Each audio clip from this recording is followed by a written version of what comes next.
Hello, everybody, and welcome back on the day after the attack on Venezuela. I am joined today to make sense out of this all by former contractor, analyst of the CIA and DIA, as well as a retired army officer, Ron Aledo. Ron, welcome. Thank you. Glad to be here with you today. I'm very glad having you. You sent out an email newsletter about your analysis, and I thought that was quite insightful. So I reached out and asked you just to come online, and fortunately you said yes. Can you give us first a little bit of your background so people understand how you're approaching this subject matter, and then tell us what your assessment is about how all of this went down? Yes, I'm a retired U.S. Army officer. I was born in Puerto Rico. That's why my my thick Spanish accent. Um, but I did my career with the U.S. Army, and I was stationed in Colombia. I was stationed in Germany, in Fort Hood, Texas, etc. After retirement from the U.S. Army, I became a contractor for the CIA and a contractor analyst for the Defense Intelligence Agency, where I spent several years doing analysis. And later on, I became a Joint Staff Operations and Intelligence Officer for the Joint Staff in the Pentagon. So, and I deploy also to Colombia. I deployed to Afghanistan several times. I deployed to Iraq until 2019. And now that I'm not doing any more federal or analysis jobs, still I do open source analysis. I do analyze geopolitics, international relations, intelligence, and military issues. So I put a past analysis of what happened yesterday in Venezuela based on different open sources. So what is it? What happened in Venezuela? How was it possible that the United States just bombs a couple of places in Caracas and two other cities and manages to kidnap the president of that country? I mean, I thought it's possible to kill him. You know, you throw enough bombs on the presidential palace, you kill the guy. But that they could go in and basically pull a Panama style extraction, that kind of blew my mind. How was that possible? Yes, it was, in military terms and intelligence terms, was a spectacular operation. I mean, because they're extremely successful. According to the open sources again, and according to all the dots that are over there that you need to put together, basically it was facilitated by the CIA buying uh, and putting on the salary many people around Maduro, especially, I mean, mostly people from his inner circle, perhaps his bodyguards, perhaps his people of his cabinet, perhaps his assistants, etc., but also a lot of military people, Venezuelan military people. Remember, everything came to make sense when you understand that a few months ago, the so-called reward for Maduro increased from $15 million to $50 million, and I'm sure that the U.S. government put a lot more than $50 million into this, but that was the first message to lure military officers, military generals, uh, in Venezuela. Listen, work for us, and you will get paid. Yeah, you will get a very big salary. Plus, you will get whatever else, goodies, visas, so you can come to the United States with your family. Whatever criminal record or criminal charges we have against you, it will be deleted. Just work for us. And I'm sure that these sources that the CIA recruit, they deactivated the air defenses. They gave orders to the people to move out of the way, not to shoot at the helicopters, etc., etc., etc. Plus, the strategic bombing of the other air defenses that remain, and the military asset that could be a danger for the United States or in Caracas and around Caracas. That was also that facilitated in big way the operation. I mean, we know Donald Trump also announced about a month ago or 6 weeks ago that he authorized CIA activities inside Venezuela. So the involvement of the CIA in this has been not only reported on but officially announced. And just for people like me from little Switzerland who understand the state as something very different, probably from the way it runs in the US. The CIA actually has the power to do that. The CIA can just say we will delete your records and you will be safe. Your family can go over to the United States. I mean, are they conning these people? Is this actually something the CIA can do? Also just throw around millions and tens of millions of US dollars in order to buy off people? First of all, that Donald Trump said is an oxymoron. Okay, that's just Donald Trump being mediatic and being a TV guy. Saying that the CIA is in Venezuela is like saying there are planes in the airport, okay, or saying that the water is wet, okay. The CIA is in Venezuela and it's everywhere. That's their mission. That's what they do. Okay, so he doesn't have to say it on TV. We have CIA in Venezuela. We know. I mean, ever since the 1940s, the CIA is everywhere in the world. Okay, so that's an oxymoronic. There are planes in the airport. Okay, something obvious. And yes, to answer your question, yes, the CIA, depending on how critical or important the mission is, according to the national security strategy, according to the directive from the White House, they can spend millions and dozens of millions of dollars in buying people. Yes, absolutely. Yes, that's what they do. That's recruiting sources all around the world. Is what they do. So basically, they need to receive an order from very high in the chain of command, from the CIA director, or maybe get it clear from the White House, the National Security Council and the White House, and that's all they need. That they begin to spend millions and millions of millions on dollars recruiting people. Hey, give us information and you will get paid. Hey, make sure that nobody shoot our helicopters and you will get paid. Hey, do this for us. Tell us where Maduro is going to be and you will get paid. Hey, make sure that the bodyguards take the day off that day and you will get paid. So that's basically what they do. Yes. Now, obviously this worked beautifully, and there were other services involved. So was this mainly a US Navy operation in the air? Because all of these helicopters and planes that came, they must have been from the Navy assets outside, right? Well, obviously there were many agencies involved. Also, the DIA was most likely involved because they take care of military situations.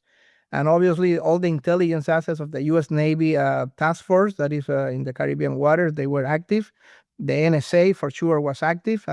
Again, collecting and cell phones, emails, text messages, etc., trying to figure out where the people were at the moment, who was talking to who were over there, who were not there. Obviously, they do all that. That's seeking intelligence, ratting intelligence. And obviously, the firepower that before Delta Force came, it was apparently a joint operation, U.S. Navy and U.S. Air Force. They bombed the strategic targets in a chirurgical way. They bombed command centers. They most likely eliminated Venezuela military people that they knew were loyal to Maduro. They bombed command centers, communication centers, and they bombed equipment, especially air defenses equipment that could attack the helicopters. So it was a joint operation by all means. Now, what does this mean for us in terms of the political structure of Venezuela? If the CIA was able to buy off that many people and this operation had a get-go, this must mean that the people in charge of planning this operation, I mean, there must have been top-level staff, right, that then start coordinating the different branches. They must have judged that the chances of success, not only of capturing Maduro, but also of creating the transition into a US-friendly government, must be good enough to warrant the risk. What's your assessment on this? Well, that is where the issue becomes a little more complicated now, because in theory, Maduro's people is still in power. He's out of the country, but his government is still in place. At His least vice president came out today saying like the only official president is Mr. Maduro. I am only here now to take care until he's back. So his government is still sitting. exactly. So in theory, his government is still in charge of the country, and Delcy Rodriguez, who is the vice president, took charge. She was the number 2 in command. Now she's the number 1 in command of the and the ministers are over there. The loyal generals are still there. Maybe the generals that are working for the CIA are still there, because I'm sure that the most likely the Venezuelan government don't know who the loyals are and who the loyals are. Do you think Rodriguez herself might be part of the people who got bought off? It's possible. It's possible. I mean, when you recruit sources, you recruit any kind of sources. You can recruit the driver, you can recruit the cook, you can recruit the waiter, and you can recruit the vice president. Everything is possible. Obviously, I don't have that information or the classified information, but it's possible. Yeah, it's a possibility. Now, it looks to me, for what Trump said, and for leaving the government over there in place, that Trump has a plan A. And the plan A, according to what Trump said, is that he wants to keep Delcy Rodriguez over there in power, kind of as a puppet president. You are the president of Venezuela as far as you do exactly what we tell you to do. That's basically the plan A of Trump. So she controls the minister, she controls the police, she's the figurehead, and apparently that's going to be the first offer that Trump and Marco Rubio are going to do to her. Do what we tell you to do, and you can remain, at least for the next 5-6 months or whatever, still the figurehead president of Venezuela. And if that's the case, then what this needs is, of course, Mr. Rodriguez to strongly condemn what happened and to be the leader of the resistance against U.S. aggression. But behind the scenes, it's everything is talked about, and she goes along with the basic U.S. wishes, which basically concern oil. I mean, Mr. Trump made this very clear. It's all about the oil. They want the oil, and we've got the oil. Right? I mean, regardless of what she said, for the consumption of the domestic Venezuelan people and the Chavista supporters, I think it looks like that the plan A for Trump is to keep her over there as a puppet president, as a figurehead president, as far as she does exactly what Trump tells her to do. I think that's the plan A. And slowly then removing some people, replacing people, do some changes, signing some laws and some decrees, allowing the U.S. to come in and take over the oil and the investors, et cetera, et cetera, et cetera. And perhaps 6 months from now or 8 months from now, do a transition to a new government or elections or something like that. But I'm sure that also Trump has a plan B, is take this, be my puppet figurehead president in Venezuela, or we might remove you, because then we're going to use the general that are already working for us, that are in the payroll, and we're going to use those generals to remove you from power, and we're going to make sure that they win, that they're going to stage a coup against you, and we're going to use the assets of the U.S. Navy and the U.S. Air Force and the Special Forces to make sure that they win, that whatever coup they do against you is going to be a successful coup. So I think that looks like a plan B for Trump. So either we are looking at the the Panama scenario of 89, or if that fails, then we're looking basically at Chile in I think 79, right? When then Aledo was overthrown by 73 militarily, right? 73. So with then Pinochet coming in, right, and installing a good old military dictatorship, very friendly to the U.S. But I still have problems like wrapping my head around the issue that it was that easy to buy off all of these people, while Maduro also, I mean, he made a point out of saying like, look, we have now militias, we are activating the militias, and we have the workers forces that are armed. I mean, you're setting up the country for civil war if things go wrong from here, isn't it? That's a risk. That's a risk, and I mentioned that in my analysis. The risk that a segment of the population, a segment of the government that don't want to play along with Trump. Trump is going to use strong means, I mean, strong hand to intimidate them and tell them, listen, if you don't want to be blown by a uh, a drone in the middle of the night while you sleep, you better do as I tell you. If you don't want to be ended up in a federal prison like Maduro, you better do as I tell you, etc. So I think the intimidation factor is front ahead of the Trump plan A. And but again, I think Trump have a plan B, and the plan B is if you don't want to play along with us, then I'm going to use the military, the Venezuelan military, supported by me, by my military, by the U.S. military, and we're going to take over the country.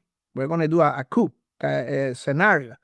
Now, in that case, if everything goes to Plan B, and they do the coup, there is always a percentage of the population that are very radical in their thinking, that are very loyal to Maduro, very loyal to the ideas of Chavez, whatever, that might not go with the flow and might organize a resistance, armed resistance, or some kind of a militia resistance or military action. So there is always the threat for that. I think the United States will do everything in its power to eliminate that resistance as soon as possible and to give all the intelligence and weapons and drones and missiles and everything to eliminate whatever resistance can grow. But the possibility, the potential, at least, is always there that some percentage of the population or the military or the government don't go along with either Plan A or Plan B of Trump, and they will stage a resistance, armed conflict, or kind of a little civil war in Venezuela. That's always possible. We also know that the hinterland of Venezuela was never really under the control of the central government. I mean, there's a lot of places where things could go horribly wrong under scenario Plan A and Plan D. What from what you know about Venezuela, what do you judge likely to happen under either of these scenarios? Well, I think that most of the Venezuelan government, the people that right now are under Dalcy Rodriguez, that they will go along with Trump, most of them, uh, either because of money, because good financial, tempting, very tempting proposals for them. And remember, Venezuela is a very capitalistic country in the sense that it's not like Cuba, for example. If I offer a Cuban intelligence officer in Cuba or a Cuban general a lot of money, what do I need money for? I cannot use it. Okay, nothing worth it. But that's not the case with Venezuela. I have been in Venezuela several times. Okay, they have shopping malls and they have mansions. They have the boom of the 70s, and they have the good life. They can buy those stuff with money. So I think that a lot of them are going to be tempted by good economical offers to them. We're going to give you a lot of money if you go our way. And a lot of the other people, without Maduro over there, without their leader, with their leader arrested, might be intimidated right now. Listen, if they are able to come here in the middle of the night and kidnap my president, they might drop a drone on my head while I'm sleeping. So that have a very intimidating factor in them. So either by money or either by intimidation, I think that probably 70, 80, 85% of the people on top will slowly, not publicly, but slowly and quietly go along with Trump. So if that is the case, then the best case scenario in that sense for Trump would be Plan A, and then impose, a little Pax Americana, like, okay, we did it with bombs, but everybody is so scared now that things still hold together, and we get the oil, and these people get some money, and we will wrap this up as a success story of intervention brought peace. I think that's the Plan A. And obviously, the Plan A is the less bloody or the less violent one. So I think that's what he's trying to push. He's going to try to buy the loyalty of the people and slowly keep over there Darcy Rodriguez for a few months, at least for, I don't know, 3, 4, 5, 6 months, and slowly transition and slowly changing the pieces in the chessboard, slowly replacing people. And when everything is ready and when everything is under control, perhaps 6 months from now, perhaps new elections, or perhaps she will quit and renounce, and somebody else come, and Maria Corina Machado will come, the new puppet president, something like that. But I think Plan A is what Trump is trying to push right now. So what we should look out for is how in the next couple of weeks, Rodriguez, if she remains, will change the electoral commission. Probably. I mean, that's the first one you probably have to go after, right? And then, all right. Do you think? I mean, Donald Trump in his address to the press this morning, he also said that that the U.S. will stay involved and the military will have a role, or at least that's what I remember what he alluded to. Do you think this is going to be the case, like that the U.S. will establish some form of military presence in Venezuela? No, I don't think that the U.S. will put boots on the ground, like in a permanent basis. Like that is too risky. That can create casualties, U.S. casualties. That can be a temptation for any resistant people to attack them. So I don't think that's going to happen. Not in the short, at least not for the short time, not for the next year or 2 years. But again, he's going to use a proxy government. He's going to intimidate or pay the people in the government of Venezuela, so they ended up doing what Trump tells them to do, either by money or either by intimidation, either by threat. But I think that's how he wants to govern Venezuela, at least for the short time, until a new president can come that is 100% pro-American, 100% uh, play along with Trump. I think that's in the future, 6, 8 months from now. But I think that what he wants to do is uh, put a Venezuelan face, and I think that Darcy Rodriguez is the good Venezuelan face right now that he wants to keep over there. And this is very important as far as they do what he tells them to do. But wouldn't this put the Venezuela into an impossible situation where you have Darcy Rodriguez, which on the one hand has to pretend to be anti-American and anti-invasion and also pro-Maduro, while at the same time actually do what Donald Trump says? How do you think could she square the circle? Because I mean, Maduro is now in the US. I mean, Venezuela's diplomacy, the diplomats have to do everything in their power to get that dude back, right? They this is, I mean, this is just an outrageous situation. And yes, the US is trying to frame this as a policing operation.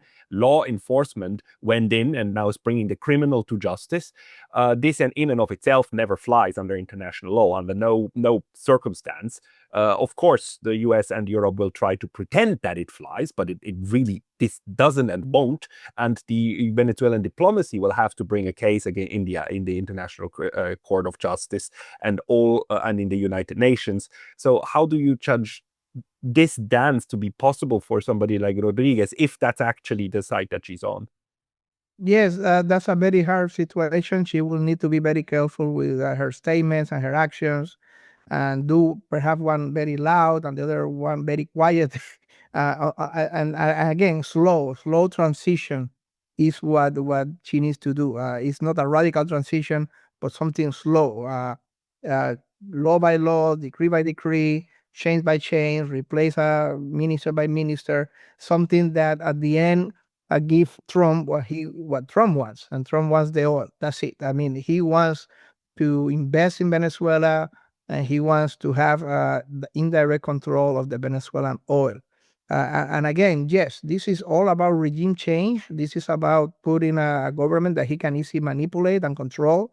This is all about keeping the U.S. dollar as the dominant force in all trade globally. That's what he wants. He Can you doesn't explain want that a Russia. little bit more? It's not just the oil and the value of the oil, but it is controlling all trade in US dollars. That was also in your newsletter.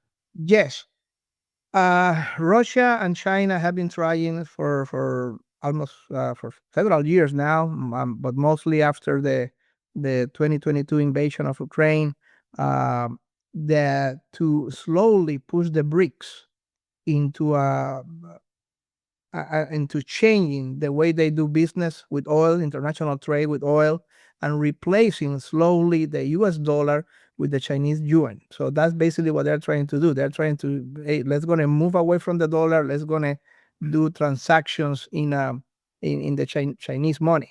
And they are pushing the BRICS into that direction because that gives them more independence, that gives them more that shields them more against U.S. sanctions, economic war, etc. And that's something that the BRICS are trying to move forward into that. But by Trump taking over directly or indirectly, in this case, the oil reserve of Venezuela, that will give Trump more leverage, more control, um, more power to keep pushing the dollar as the unique or the dominant money for oil trade globally. So that's basically a strategic aim of this whole entire operation. That's a strategic objective of this operation, keeping the dollar as the dominant force for oil trade. Now, you said that Venezuela is a capitalist country in the sense that it does have malls and money can buy good things. And Venezuela is no way as isolated as Cuba or North Korea. So inclusion in the global economy would count for a lot. But on the other hand, the Venezuela is also, well, very proud of its Bolivarian history and being the flag bearer of Mr. Bolivar, right? Hugo Chavez rallied under that banner, and Mr. Maduro. And if the rumors are correct, then one of the things that got bombed last night was actually the mausoleum of Hugo Chavez, which, in my view, if that's actually true, it's horribly. It's just an act of vandalism. But okay, so you send a very clear sign. Chavismo has to be over. The Chavism, and this is going to be a different game. Do you think that the general population will buy into this, or are we going to have a couple of million of people, or at least hundreds of thousands of people, who will say like, no, we'll go to the weapons once it gets clear that Plan A or Plan B is going to be the game in town? Well, human nature works in a survival mode sometimes. History has shown that many times.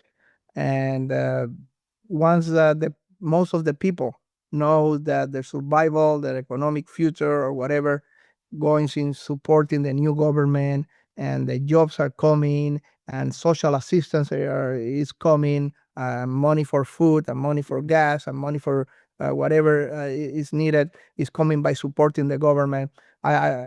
Once that Maduro is gone, like he's gone right now, and the figures, the historical leaders of the Chavismo begin to disappear one by one, or retire by one, and move to Cuba one by one, or moving abroad one by one. I believe that that's going to be very important, very critical motivational factors for the people to switch their support into the new government. Now, what I said at the beginning, there is always the possibility that a small faction of very ideological people, very, hardcore supporters in the military, or hardcore supporters in the government, that they never play along, and they might create some problems. Even, I think, the possibility of armed resistance. But I think it's not going to be most of the people. The people change hats very easily depending on their survival. I mean, the history shows us that again and again. The king is dead, long life the king. So I believe that with the specific policies, most of the people, either by intimidation or by financial gains, most of the people will switch loyalty. And there is a very well organized Venezuelan uh, opposition, especially here in the United States, in Miami, and then they are ready to move forward. And but Bolivar believes in democracy, like us. They will twist and they will spin whatever message that they want to spin in order to push forward their agenda. So. Okay. So the best case scenario for Venezuela as a country would be that we don't get a big schism, we don't get bloodshed, we don't get civil war, but the Trump administration now starts showering money basically on the elites and a little bit on the people and keep everything under wraps, and that would at least maintain Venezuela as a country as it is, even though it's now basically then under neo-colonialism. I mean, I'm not saying that there might be resistance. They might be some resistance. There might be some generals that don't play along. There might be some hardcore loyal people that are hardcore loyalists to Maduro, and the Cubans are still there. The Cubans are in Caracas. The Cubans are a very strong foundation of the regime because the Cubans, they are advisors. They provide moral support. They provide ideological support. They provide bodyguards. According to Trump, some of the people who died defending Maduro yesterday were Cubans, actually. Apparently, Cuban intelligence officer or Cuban bodyguards that were protecting Maduro. So they are going to put pressure. Hey, do not give up. Keep fighting. Keep supporting us. Keep supporting the Cuban regime, etc. So it's not going to be 100% smooth scenario.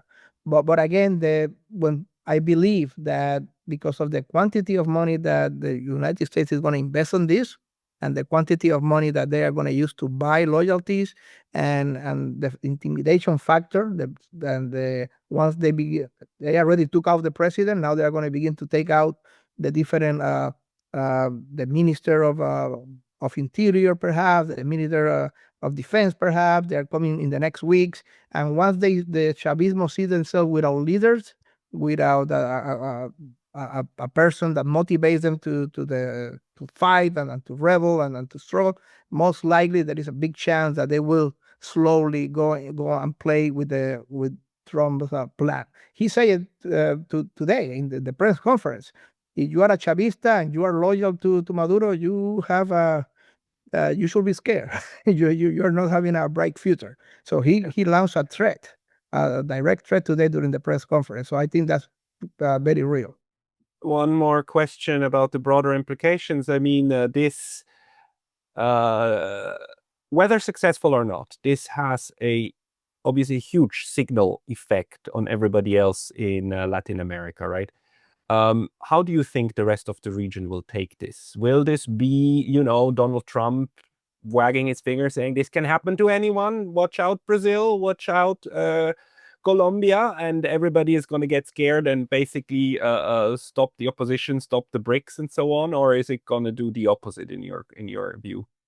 Well, it is having a chilling effect. Okay, the mostly obviously in the left wing or anti-use coalition. Obviously, countries like Nicaragua, people that identify themselves with the left, like Petro in Colombia, etc. The other countries, obviously, they also not going to welcome this. Many other countries that will not welcome this. They will see that as an insult to the Latin American independence and Latin American dignity, etc. But there is always people that will celebrate it, like Milei from Argentina. That is a that is a very well neocon and very well pro-US neocon in foreign policies. So he already celebrated today. So I mean, there are going to be some people like Milei that will celebrate it, but most of the people will either see these will not celebrate it, or at least we'll see this with caution, with a lot of caution, because it's a very strong, chilling message. I mean, the people who hate the Maduro the most, like the right-wing people in Colombia, obviously will celebrate this too, etc. But you can see that many governments are already distancing themselves from this. They are not celebrating this at all. Thank you for this assessment. I think this was very valuable. This is pure speculation, but I just wonder, like, from the military assets that have been parked in front of Venezuela now for months, and the assets that have been used for this operation, what kind of price tag would you put on this entire regime change affair? I mean, this was a rather expensive regime change, right? I mean, we're talking here about billions of US dollars. Or where would you put the price tag? Well, basically because of the cost mostly was the moving the military assets and keeping them over there, and all the expenses that go with keeping the active force and the navy over there. Somewhere in the somewhere in the a billion, maybe billion plus, by keeping and moving all the ships and station there from where the other places where there usually will be. So all that expensive for moving those ships, perhaps 1-2 billion. It's not that expensive. I mean, when we compare to other operations, when we compare to the hundreds of billions that we're expending in Ukraine, keeping the proxy war against Russia alive, that this is nothing. This is a peanut. But still, obviously, uh, I will say a couple $1 billion at least, plus all the operational money that you have to do for the payments and to persuade the people. And now more billions are coming to invest. That's something that Trump said. He will invest billions of dollars in the infrastructure, in the oil infrastructure of Venezuela. He wants to extract as much oil as possible. So that's going to be another big investment. Yeah, but these investments will come with like 99-year leases or maybe eternal leases on Venezuela's oil. Again, I mean, the audacity of Venezuela to park its country over US owned oil. But let's leave that one aside. Is there anything else that you think that we didn't cover that you think is very important to understand how this operation went down? Yes, I think that it's important to understand that this law enforcement thing, this police operation, this bringing a person to justice, uh, is just a screen, a small screen. Okay, this was all about regime change, and all about defending the dollar and defending the dollar as the currency that dominates world trade of oil. Okay, or the oil global trade. So this is the important thing. This is the important motivation behind Trump. The thing about this is a police operations against counter narcotic. That's just a smoke screen, but this is a legal defense. Trump can defend himself and defend his administration. Oh, we were just executing a arrest warrant. That's it. This is a fugitive of the justice, and this is about drugs. So everything like that is just for to protect himself. That give him a legal immunity, let's call it that way, against potential court activity later on in the court, people ruling this illegal, and he trying to Maduro himself, his lawyers trying to, hey, this is illegal, this is a international law violation, and also this protects Trump just in case the Democrats take power in Congress in November. In November of this year, 2026, there are going to be a very, very critical, crucial elections for the U.S. Congress.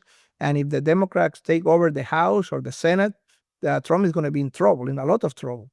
So they will try to impeach him for sure again, like they tried to do it back in 2018, and they will try to impeach him again in 2018 or 2019. And this protects him. This protects him. Oh, I'm just doing a police operation against narcotics. So this is legal protection that he needs, and this is a very smart way to frame the whole thing, even if it's 100% false, Frank. This is all about regime change, but that was a smart way to frame the whole thing. Sorry, I keep saying last question, but there's just a lot of last questions coming up. One more. Tulsi Gabbard is on record in 2019 saying that the United States needs to stay out of Venezuela. Tulsi Gabbard currently is the head of the intelligence agencies. So in theory, she's on top of the CIA. Do you think this was done with or without her knowledge or her involvement? Obviously, she have to know. Obviously, she have to know, but she had been very absent of public support for this. She had been very quiet.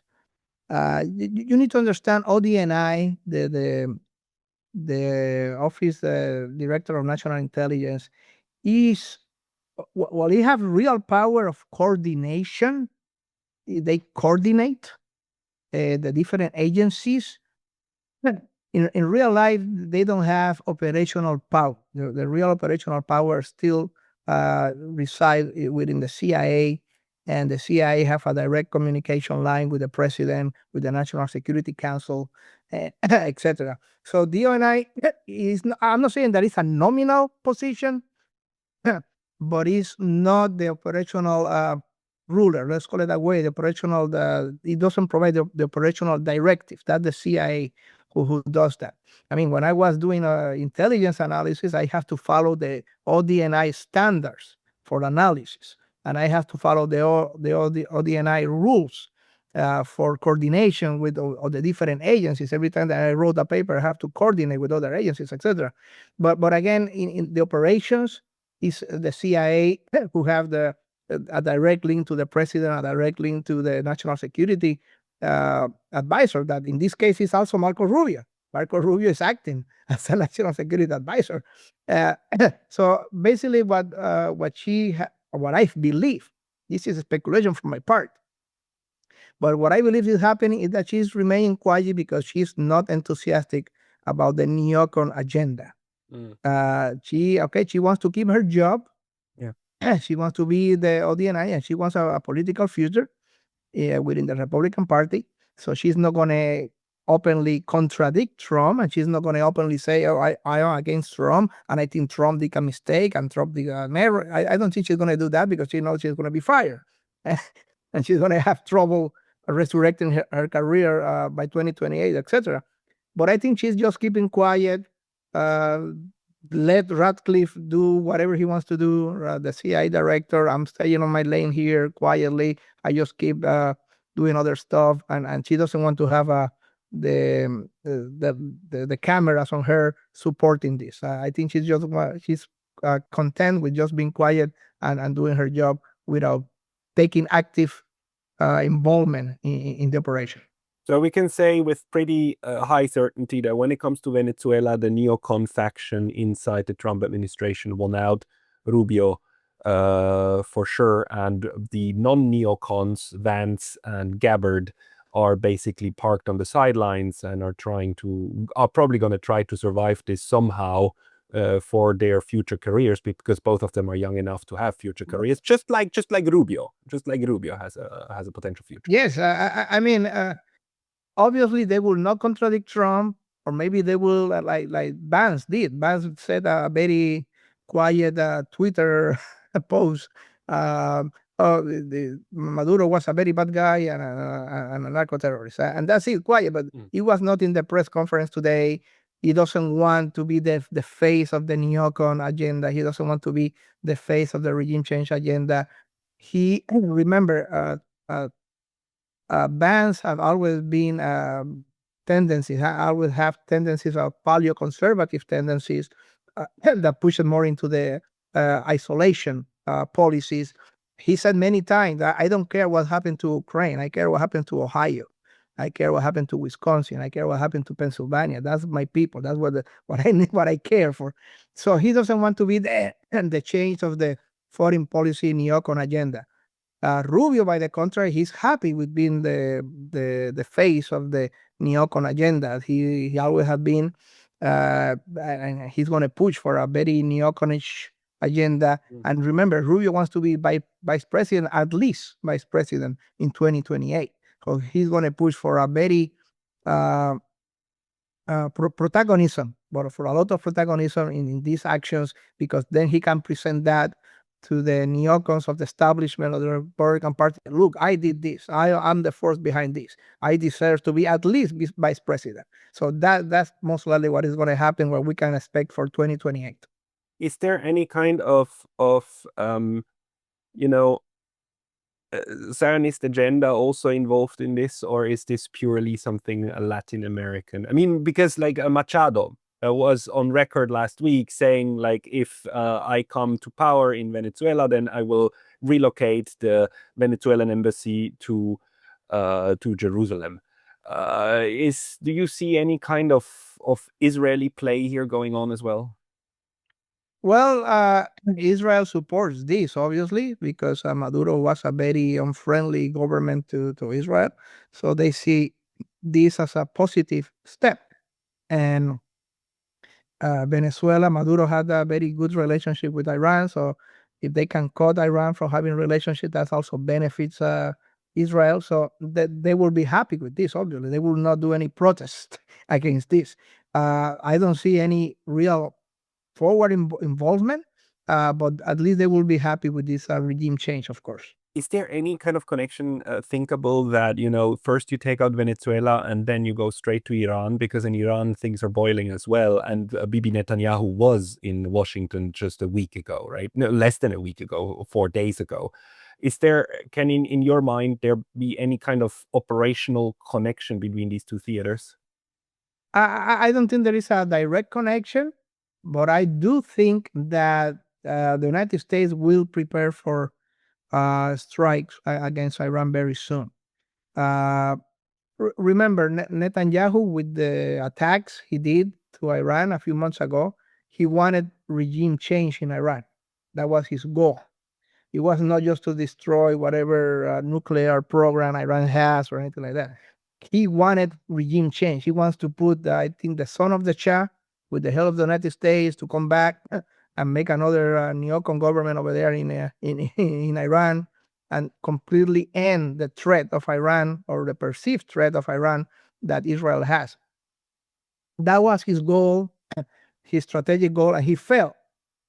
The regime survived. I mean, and not only survived, but also demonstrated how hard it is to take down the Iranian government when they don't have a border with Israel, when the only thing they can do is missile war and air war. They demonstrated a new kind of warfare, a missile and air war, with a real combat on the ground. So I believe that Netanyahu is frustrated by this, and he will try again to push um, uh, Trump to support a new wave of attacks on Iran, and perhaps do a regime change, like I think they are trying to do right now with these protests in Iran, another soft coup over there. So I believe that that's basically what we need to prepare. And in years of election, again, this is a year of election, very important election in November. Trump cannot risk not supporting Israel. He doesn't support Netanyahu in a year of election. All the Zionist Christians, the Protestant of the South, the Bible Belt of the South of the United States, these evangelical Christians, Baptists, Protestants, they believe in this so-called Christian Zionism, and they believe that they have to support Israel, or they will go to hell. They have to support Netanyahu, or God will be angry with them if they don't support Netanyahu. Yeah. And Trump cannot risk that in an election year. He needs the support and the vote and the motivation of the Protestant, the conservative Protestants, Zionist Christians of the South of the United States. He needs that. So if Netanyahu push it, Trump will give him more support and more bombing of Iran. Sad prospects on the third day of the year, but this was a very good analysis. This was insightful. Ron, people want to follow you. Where should they go? Yes, they can follow me in X, Ron Aledo, Exia Contractor, Ron Aledo, Exia Contractor, and they can also follow me in YouTube, Ron Aledo, Exia Contractor. It's the same handle for both YouTube and X, Ron Aledo, Exia Contractor, and anytime, very happy to be here with you today. Thank you. We will certainly have you on again. I will put the links into the description box below. Ron Aledo, thank you for your time today. We'll see you. Thank you very much. Bye-bye.